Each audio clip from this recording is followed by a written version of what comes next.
ছোটদের ভালোবাসা ও বড়দের আশীর্বাদ নিয়ে চলে এসেছি আরেকটি নতুন ভিডিও নিয়ে। আজ সকালে ঘুম থেকে উঠে দেখি বাবা বাজার থেকে চিংড়ি মাছ নিয়ে এসেছে। তাই ভাবলাম আজ বন্ধুদের খুব সহজে চিংড়ি ভাপা বানিয়ে দেখাই। যেমন ভাবনা তেমনি কাজ। তাই আর দেরি না করে চিংড়ি মাছগুলো ভালোভাবে কেটে পরিষ্কার করে নিলাম। এবার জিরে, পোস্ত আর কাঁচা লঙ্কার পেস্ট করে নিলাম। সাথে নিয়ে নিলাম লবণ, হলুদ আর নারকেলের দুধ। এবার কড়াইয়ের তেলটা ভালোভাবে গরম হলে তাতে দুটো তেজপাতা, সামান্য গোটা জিরে ফোড়ন দেওয়ার পরে চিংড়ি মাছগুলো তাতে দিয়ে পরিমাণ মতো লবণ, হলুদ, আগে থেকে পেস্ট করা মশলা ও নারকেলের দুধটা দিয়ে দিলাম।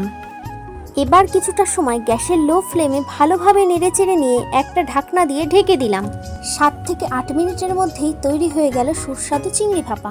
এবার সামান্য গরম মশলার গুঁড়ো ভালোভাবে মিশিয়ে নিয়েই কড়াই থেকে নামিয়ে নিলেই খাবার জন্য প্রস্তুত চিংড়ি ভাপা। আজ এইটুকুই, দেখা হবে পরের ভিডিওতে।